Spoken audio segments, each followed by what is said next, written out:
Hey everybody, I'm back with my own voice and I'm really happy to report I got the Audacity software up and running again.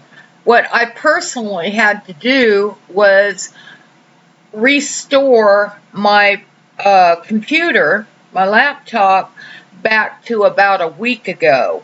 I did a system restore with it, and that made the Audacity work.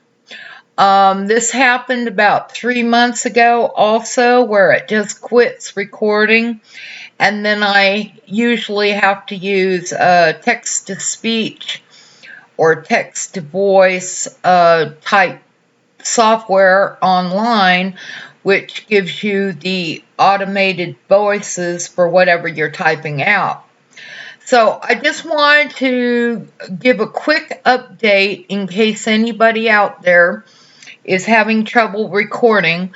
I love Audacity and I hate it when it doesn't work, but that's what I did. I did a system restore with my computer and it's working again.